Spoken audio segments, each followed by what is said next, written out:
ये है त्रिपुरा का सदर्न मोस्ट पॉइंट और ये है वेस्टर्न इंडो पैसिफिक में लोकेटेड बे ऑफ बंगाल, जहां से त्रिपुरा का सदर्न मोस्ट पॉइंट पैनी नदी के अक्रॉस सिर्फ 25 किलोमीटर दूर लोकेटेड है। आज नॉर्थ बंगाल में लोकेटेड इंडिया की ज्योग्राफिकल वीकनेस सिर्फ 22 किलोमीटर वाइड सिलीगुड़ी कॉरिडोर यानी कि chicken snake north east India के डिफेंस में एक बड़ी प्रॉब्लम है और नॉर्थ ईस्ट इंडिया को सिक्योर एंड वहां की इकोनॉमिक डेवलपमेंट के लिए जरूरी है चिकन स्नेक के ऑल्टरनेटिव्स जैसे कि अगरतला अखूरा रेल लिंक, कैटुलिया कॉरिडोर, फेनी रिवर परमाई 3 सेतु और Kaladan multi modal project. Hence India की चिकन स्नेक प्रॉब्लम के दो ही सोल्यूशन बचते हैं, या तो चिकन स्नेक को वाइट करके टाइगर्स पॉ बना दिया जाए या फिर दूसरा रास्ता है नॉर्थ ईस्ट इंडिया की बे ऑफ बंगाल से डायरेक्ट कनेक्टिविटी, जिसके लिए हमें इस पीस ऑफ लैंड की जरूरत है। ये है त्रिपुरा का सदर्न मोस्ट विलेज हरबतली और इसकी सदर्न टिप से बे ऑफ बंगाल सिर्फ 25 किलोमीटर दूर लोकेटेड है और ये पीस ऑफ लैंड पार्ट है चिटगोंग हिल ट्रैक्ट का। तो क्या बांग्लादेश में चल रही पॉलिटिकल इंस्टेबिलिटी की वजह से जो पावर वैक्यूम क्रिएट हुआ है, क्या उसका फायदा उठाकर हमें आज चिकन स्नेक को एक्सपैंड करने के साथ साथ इस पीस ऑफ लैंड पर भी ध्यान देना चाहिए? बांग्लादेश लोअर गंगा और ब्रह्मपुत्र प्लेन्स में लोकेटेड ये देश फ्लैट प्लेन्स और लश ग्रीन पैडी फील्ड्स के लिए जाना जाता है, लेकिन क्या आपको पता है कि इस देश का एक ऐसा हिस्सा भी है जहां आपको हिल्स, डीप जंगल्स और शांत झीलों के साथ साथ बहते हुए झरने दिखाई पड़ते हैं? चिटगोंग हिल ट्रैक्ट CHT जो बांग्लादेश के सदर्न ईस्ट कॉर्नर में सिचुएटेड है और कवर करता है रंगमती, खगराछारी और बंदरबान डिस्ट्रिक्ट्स को। ये एरिया जो लगभग 13,184 स्क्वायर किलोमीटर्स में फैला हुआ है, बांग्लादेश के टोटल एरिया का 1/10 है। चिटगोंग हिल ट्रैक्ट म्यांमार के साउथ ईस्ट, इंडिया के त्रिपुरा और मिजोरम के स्टेट्स के साथ बॉर्डर शेयर करता है और वेस्ट में चिटगोंग डिस्ट्रिक्ट से लगा हुआ है। ये जगह बांग्लादेश का एक लौता एक्सटेंसिव हिली एरिया है जहां के माउंटेन्स रंगतरीन इस देश को बाकी फ्लैट एरिया से बिल्कुल अलग बताते हैं। रंगमती डिस्ट्रिक्ट के अंदर कप्ताई लेक जो बांग्लादेश की सबसे बड़ी मैनमेड लेक है आपको देखने को मिलती है और यहाँ के लैंडस्केप को और भी मेस्मराइजिंग बना देती है। बंदरबान डिस्ट्रिक्ट में इस हिल ट्रैक्ट में आपको बांग्लादेश की हाईएस्ट पीक टाजिन डोंग भी देखने को मिलती है। इस रग टेरेन के पीछे एक और कहानी है जो लोगों की डेली लाइफ को शेप करती है। देखिए, CHT में रहने वाले इंडिजीनियस कम्युनिटीज जैसे कि चकमा, मरमा, त्रिपुरी, म्रो और बहुत सारे दूसरे लोग अपनी यूनिक कल्चर और ट्रेडिशंस के साथ यहाँ सेटल्ड हैं।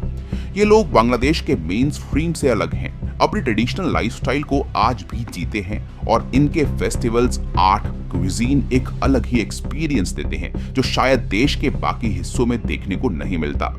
ये रीजन हमेशा से एक वॉर जोन रहा है जहां अराकन किंगडम, चकमा किंगडम और तुईपाड़ा किंगडम के बीच स्ट्रगल चलती रहती थी। 15th सेंचुरी की शुरुआत में चकमा लोग अराकन से यहाँ आए थे। जब रखीन किंगडम के हाथों उनकी हार हुई, चकमा ट्राइब आज भी चिटगोंग हिल ट्रैक्ट की सबसे बड़ी ट्राइब है। मरमा ट्राइब यहाँ की दूसरी बड़ी ट्राइब है जो अगेन बर्मा से ही आए थे जब अराकन रीजन को बर्मीज किंग बुडाफ पाया ने जीत लिया था।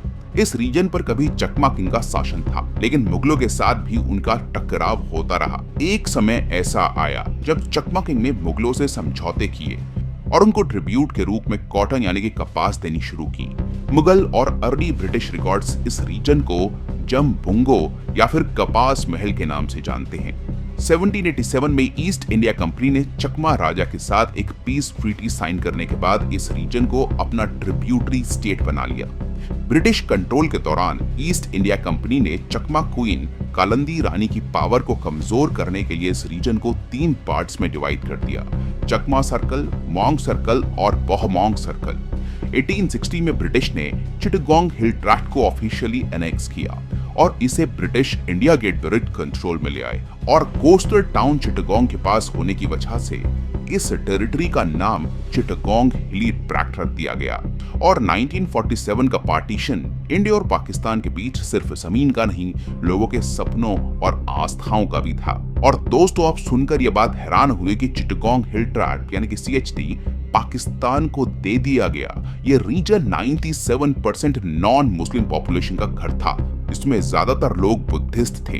ये लोग सोचते थे कि उनका घर, उनकी धरती इंडिया में रहेगी, लेकिन जब बंगाल बाउंड्री कमीशन ने बाउंड्रीज डिसाइड की तो CHT पाकिस्तान को दे दिया गया। इस डिसीजन के पीछे का रीजन ये दिया गया कि ये एरिया इंडिया से इनएक्सेसिबल था और चिटगांग जो एक इंपॉर्टेंट पोर्ट सिटी थी, उसके लिए ये एक रूरल बफर जोन बन सकता था। 15 अगस्त 1947 को जब इंडिया अपनी इंडिपेंडेंस सेलिब्रेट कर रहा था, तब चकमा और दूसरे इंडिजीनियस बुद्धिस्ट ट्राइब्स ने रंगमती जो CHT की कैपिटल थी, वहां पर इंडियन फ्लैग को हॉइस्ट किया। ये उनके लिए अपनी आस्थाओं और पहचान का प्रतीक था। लेकिन सिर्फ 2 दिन बाद जब रेडियो पर यह अनाउंस किया गया कि CHT पाकिस्तान का हिस्सा बन चुका है, तो इन लोगों के सपने बिखर गए। 1 हफ्ते के अंदर पाकिस्तानी आर्मी की बलूच रेजिमेंट ने CHT में एंट्री की और बंदूक की नोक पर इंडियन फ्लैग को उतार दिया। दौरान पाकिस्तानी गवर्नमेंट ने CHT में मैसिव सेटलमेंट पॉलिसी लॉन्च की।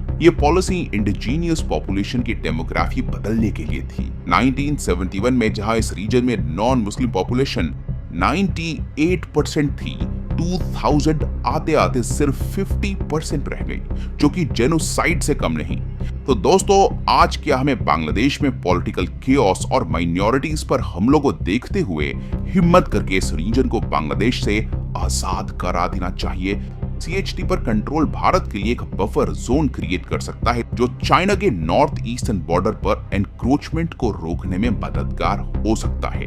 देखिए, CHT टिम्बर, बैम्बू और मिनरल्स जैसे नेचुरल रिसोर्सेज से भरा हुआ है। इन रिसोर्सेज पर भारत का कंट्रोल नॉर्थ ईस्ट की इकोनॉमी और इंडस्ट्रीज को तो बूस्ट करेगा ही, लेकिन साथ ही साथ इस रीजन में खुशहाली भी लाएगा। पार्टीशन के पहले CHT भारत के साथ क्लोजली लिंक्ड था।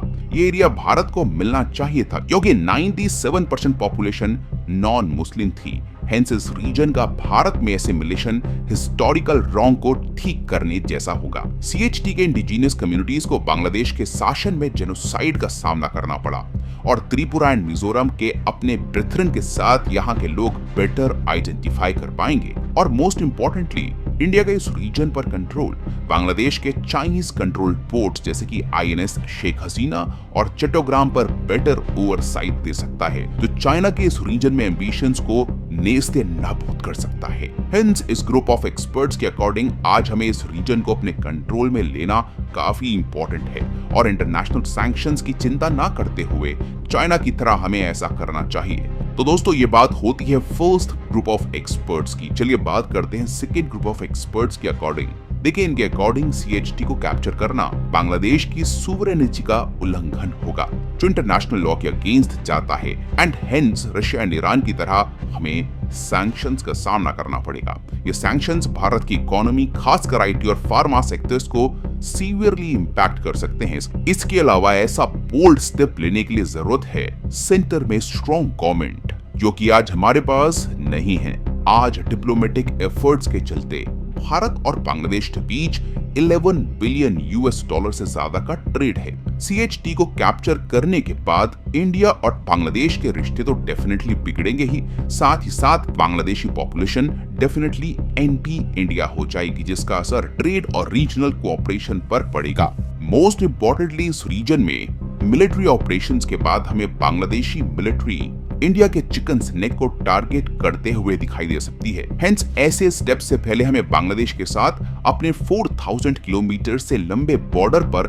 पूरी तरह से तैनात होने की आवश्यकता है और ऐसे operation billion of dollars cost करेंगे, जो इंडिया की ग्रोथ ट्रेजेक्टरी को नेगेटिवली इंपैक्ट कर सकते हैं और इंटरनेशनल सैंक्शंस के साथ इंडियन इकोनॉमी के लिए एक डिजास्टर साबित हो सकते हैं। CHT को कैप्चर करने से लोगों का मास डिस्प्लेसमेंट हो सकता है, जैसे 1971 बांग्लादेश लिबरेशन वॉर के वक्त हुआ। ऐसी हालत भारत के रिसोर्सेज को स्ट्रेन कर सकती है और एक बड़ा ह्यूमैनिटेरियन क्राइसिस पैदा हो सकता है। इंडिया के इन स्टेप्स के बाद चाइना भारत के नॉर्थ ईस्टर्न स्टेट्स में इंसर्जेंसी को म्यांमार के थ्रू बढ़ावा दे सकती है, जो ऑलरेडी खराब सिक्योरिटी सिचुएशन को बद से बदतर बना सकता है। भारत की इमेज एक रिस्पॉन्सिबल ग्लोबल पावर के रूप में एक सीवियरली डैमेज हो सकती है। 2014 में क्रीमिया को एनेक्स करने के बाद रशिया पर जो सैंक्शंस लगे वैसा ही सैंक्शंस भारत पर भी लग सकते हैं, जिससे इंटरनेशनल आइसोलेशन का सामना करना पड़ सकता है। और मोस्ट इंपॉर्टेंटली आज इंडिया ऑलरेडी 2.5 फ्रंट पर वॉर लड़ रहा है और इसी वजह से